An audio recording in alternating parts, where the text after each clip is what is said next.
In this video, I'll be introducing you to the concept of masking using clipping masks. To get started, I want to point you to my layers panel where you're going to see that I have three active layers. First, I have this layer that contains my glittery background. I have my ducky, and then I have a text layer that says Virginia Commonwealth University. I know I technically have four layers, but this is just a background layer and I'm not going to be using it today. Now, to get started, what is a clipping mask? And to illustrate that, I'm actually going to come over to Adobe.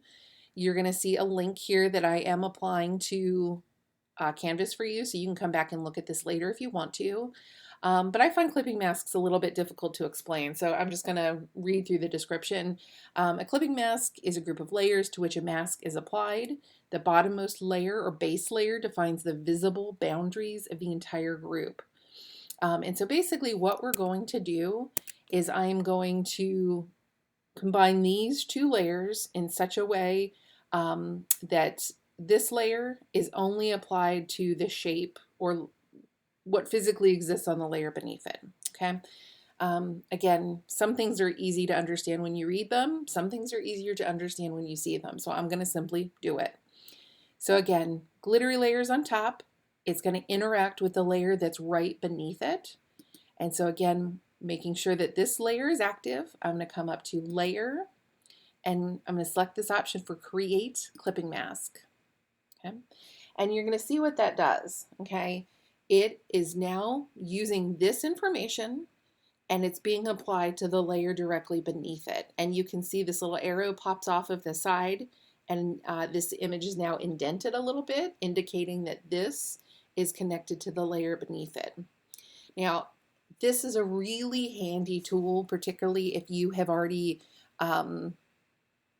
trimmed off your subject from the background and you want to apply something quickly to everything in that layer. Okay, again, the ducky is a really good illustration of what you're technically doing with your subject, but it can apply in a lot of different ways. I've applied this again to the image of my duck, but if I hide this and bring this down, okay, and do the same technique, I can apply this not only to images, but I can apply it to text. So I'll come up one more time, Layer, Create Clipping Mask, and you'll see that, again, this has been clipped to align with what exists on the layer beneath it. And so now I have Virginia Commonwealth University. For lack of a better description, visually it looks like it has been cut out of the glittery layer that's on top. Okay. So again, I can apply this to physical objects or images or shapes. I can also apply them to things like type and text. Again, to make sure you understand how you may use this on your project, if you are bringing in unique objects, again, maybe you're using a subject like Kim Kardashian and you have brought over hair or a hat or earrings, what have you, whatever it is you're bringing over, and you want to make that object look a little bit different. Again, if it's on its own layer, you can bring over something like a different fabric. You could bring over, different textures, different colors, things of that nature. Place it on top of the object. Again, I'll do it one more time on top of my duck. Okay, so again, my texture or my print, whatever it is, I'm going to make sure it's right on top of the object that I want it to affect.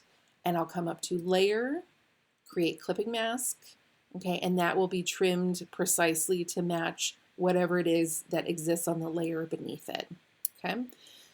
It's a little bit of a tongue twister to try to explain that. Again, I hope between my explanation, my demonstration of how to use it, and then again, the link that I will be adding to Canvas for you, that this will aid in your understanding and make it something that you're more likely to use on this project. Again, as you're trying to affect changes and you're using your selection tools, if you have already selected the object and trimmed it and put it on its own layer, there's no need for you to continue to try to select it again and again to affect change to it. You can use a clipping mask to do that.